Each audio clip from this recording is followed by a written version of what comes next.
काल प्रसारमाध्यमावर त्या ठिकाणी एक वृत्त बघितलं आणि येणाऱ्या 50 पिढ्या त्या ठिकाणी आम्हीच सत्तेत असू असं जर वक्तव्य कुणी करत असेल तर मला असं वाटतं की त्या ठिकाणी सत्तेचं ताम्रपट कुणीच घेऊन जन्माला आलेलं नाही.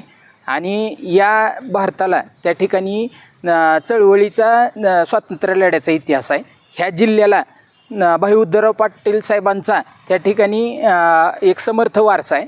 तर मला असं वाटतं की स्वातंत्र्य लढ्यानंतर मराठवाडा मुक्तीसंग्रामासाठी देखील लढा ह्या जिल्ह्याच्या माध्यमातून उभारण्यात आला आणि आता नंतरनं तुमच्या 2-3 पिढ्या झाल्यानंतर जर अजून 50 पिढ्या येणार असतील तर मला असं वाटतं की जनतेला त्या ठिकाणी गृहीत धरण्याचं काम जाणून बुजून केलं जातं आहे.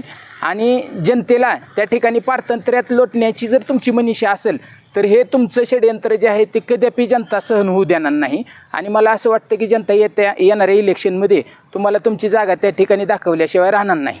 दुसरा विषय, तुम्ही वेळोवेळी ओमराजेंवर त्या ठिकाणी गरळ ओकण्याचं काम करताय आणि जनतेमध्ये एक चुकीचा मेसेज पसरवण्याबाबत बघताय.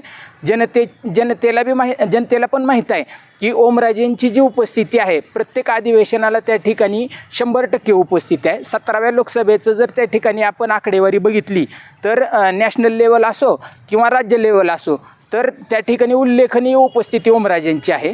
त्याचबरोबर 2025मध्ये त्या ठिकाणी 18वी जी लोकसभा आहे तर त्याच्यामध्ये ओमराजेंची जी उपस्थिती आहे बजेट सेशन असो मॉन्सून सेशन असो 100% उपस्थिती आहे. त्याचबरोबर विंटर सेशनला 93% उपस्थिती आहे.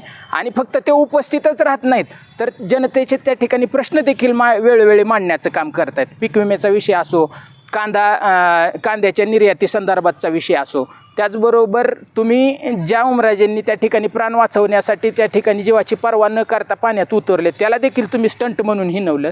तर फक्त त्यांनी स्टंट म्हणजे करण्यापुरतं काम केलं नाही तर तो विषय तडीस नेण्यासाठी देखील अधिवेशनात आवाज उठवला.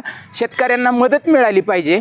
ज्या सरकारनं त्या ठिकाणी दिवाळीपर्यंत मदत घोषित म्हणजे जाहीर म्हणजे अकाउंटला पडेल असं घोषित केलेलं होतं ते सरकार अपयशी ठरलं. तर ओमराजेंनी त्या ठिकाणी कुठं घोडं आणलं नेमकं शेतकऱ्यांना मदत करत तर त्या देखील गोष्टी साठी पाठपुरावा केला. आणि तुम्ही वारंवार एका विशिष्ट समाजाच्या जीवावर ओमराजे निवडून आले असं जर म्हणत असाल तर मला असं वाटतं की ओमराजेंनी त्या ठिकाणी मराठा आरक्षणाचा समर्थपणे विषय म्हणजे सभागृहात मांडला.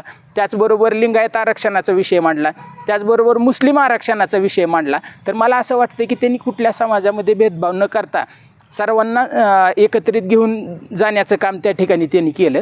तर मला असं वाटतं की मग एवढं सगळं करून जर तुम्हाला जळी स्थळी काष्टी त्या ठिकाणी ओमराजे जर दिसत असतील तर मला असं वाटतं की चांगली गोष्ट आहे आणि ये डर बना रहना अच्छा आहे.